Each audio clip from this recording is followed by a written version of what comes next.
Hold up, hold up, hold up. It's that boy Changeofplanz. Don't give a damn. He cooler than a fan. Walking real tall. Some say he's a man. Zay, what's going on, man? You back on Change of Plans, bro.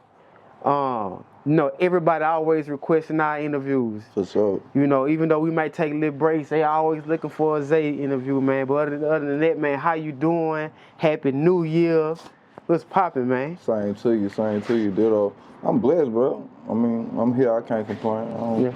I try not to do no complaining, you know what I'm saying? That shit ain't gonna change, you feel me? But yeah, we here, 2024. Real talk. Man, I want to say this too, man. Like, how is everything going for you at this moment? You know, it's February, so you know what I'm saying. So, I mean, I pretty much started the year like I ended it, working hard, you know, preparing for my drops. I did a small leak on my single with Kevin Gates, single I Want It, you know. So I'm preparing for that, like towards the end of the second quarter, we gonna push hard. Yeah, you gonna see a lot of me. Yeah, straight up, man. I want to say this as well. I know you got a movie coming out. Yeah. Two of them. Well, Diamonds in the Dirt, that's a documentary movie, but I got a film coming out that I'm in too. Yeah. And I know we spoke about it in previous interviews, but I want to highlight it because it's still relevant. And some of this, the other movie hasn't came out yet, right? No, I think it's dropping in March. I think we dropped the trailer like last week sometime, but the movie will be out in March. Should be on Tubi, maybe Prime Video. We trying to hit Netflix. Yeah. Because man, Diamonds in the Dirt is in the theater. Yeah. So people got to go purchase tickets to go buy it and to see it. Yeah. Max put it together. A lot of people been talking about it. Yeah. And I think it's another. I went to the screening in Gonzales. I think they got another one coming up in Baton Rouge a few days, maybe a week or so. How you felt seeing yourself on the big screen like that? I mean, I made for that bitch, so you know. It was good. It was a dope experience. I think this part was more birth. I think it's called Birth of Jigga City. Yeah. And my story kind of, that's when it kind of really get gritty, and after that, like the thick of my story come where, you know, I had already, you know, put my hands on Baton Rouge and, you know, put that influence out there, but after the Birth of Jigga City, kind of like when, you know, some of them youngsters got under my wing, that's when, so I think the next one is when they gonna highlight me. But the one that this part 2 that I'm on is kind of like the Dead Game era. Yeah. Because Max said he gonna have a lot of parts. Yeah. Part 3, part 4. He said everybody gonna get a chance. Right. Because some people was mad that certain people weren't on it, but he was like, bro, hold up. This not the whole thing. So I'm on there, but I ain't on there like with my own segment like Down Bad or like Boots and Web, or I think they did Tebow. You know what I'm saying? Like I was like accent to Kevin's story and the Dead Gang story with what Travis them had going on. Straight up, man. Now I want to say this, bro. I'm still kind of weary about it, but R.I.P. Harley K. Oh yeah, most definitely. R.I.P. Smurf, man. There was a devastating blow for sure to the culture. You the one who brought the news. I mean, it was people knew, but when you told me, I wanted to tell you because I knew y'all had a good relationship. I know y'all was building that rapport. Y'all was working a lot together, and I knew that you would care, like you would want to know. So I wanted to be the one to let you know, like it was unfortunate, but that was what was going on. You feel me? Man, I was up all night, man. I was sad about that, bro. It's been a while since I've been sad about something like that. But I know I'm gonna tell you how me and Harley built a relationship. It started from you, and he had True Bleeder. Yeah. So he say, look, man, I seen A1 Zay out, man, when we go back. I like what you're doing, but I got my artist True Bleeder. Yeah, that was my real friend. You know what I'm saying? Yeah. Can you expound or speak about the story? Like how do y'all really come together? Because we never really talked about how you and Harley met and what y'all had going on back in the day. Man. Well, you and Smurf, you know him as Smurf. I know him as Smurf. Him and G. Smurf and G. They was like, you know, peas in the pod, you feel me? But I was trapping. I had a relationship with my dog Dizzy, you know what I'm saying? And Dizzy grew up with Smurf and G. They all was like a clique of, you know what I'm saying, friends that ran together.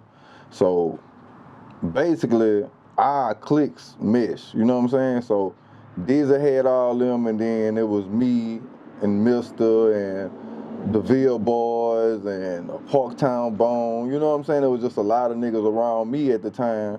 So all us would be at my house hanging out, you know what I'm saying? You know what I'm saying? I had a studio in that and it was just a safe haven. Like, you ain't want to hang in the hood, you could come out here record, you know what I'm saying? If you ain't want to go home, you could sleep, you know what I'm saying? Make you a pallet on the floor, catch the couch, it'll be 12 niggas in there, you know what I'm saying? But yeah, Dizzy, Smurf, and G was tight. I remember Smurf and G was working at Lowe's. They was young, but they was about working and hustling and getting their money. Like, they was in the shoes, cars, old schools, and that's the kind of shit I was into. So we hit it off, you know what I'm saying? And from there, like, we just was hanging.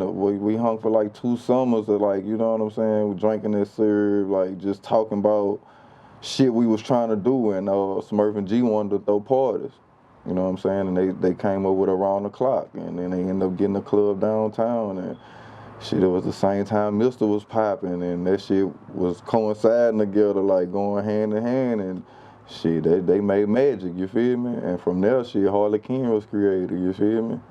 And shit, that, you know, people might not know the Smurf story, but yeah, the Smurf story is how Harley K, you know what I'm saying? Because Smurf used to be with Lil Fat like this, you know what I'm saying? So it was like he was around a lot of game, and he was soaking it up to end up becoming who he became, you know what I'm saying? And I mean, I feel like he made his mark on this. Like, his legacy is here. Before his demise, like, yeah, he put his footprints on this big step, yeah. Man, and one of the last conversations we had was about the female artists in Baton Rouge. He was getting like a lot of females together. That was a dope idea. And he was like, man, I got a couple new females, bro. Man, I'm getting them in the studio. The label's already asking, bro, I'm about to turn this mother. You know what I'm saying? Like, he had so many things going on. And I just hate that didn't happen, but you know. But one thing too, I'm not from Baton Rouge, and I'm always gonna say that. You got other people saying, bro, this just Baton Rouge. Even though he didn't pass in Baton Rouge, but that's how people be saying it. So, man, R.I.P. Smurf, man. Shit, you know, they had about 6 murders in the last 72 hours, about 12 shootings. 6 people dead. Yeah, that's how it's going down here. Yeah. It's crazy, bro. It's crazy. Since we talking about something, recently I just seen something I've never seen before. New Orleans had 5 guys hit with a RICO. Oh yeah, that on one of them outskirt parishes. On the alleged gang members, it said, because they never gave a name of a particular gang, but they got all found guilty of some regular guys. No, they got a gang name, I forgot. Oh, it was? It's called Young and Reckless, some shit like that. I've never seen nothing like it, but it means that they probably been trying to put something like this together. How do you feel about that? Like, you can actually get a RICO charge. That's the new law in Louisiana. The government come with all kind of laws that's finna go against this color. They, you know, they sick and tired of that bullshit.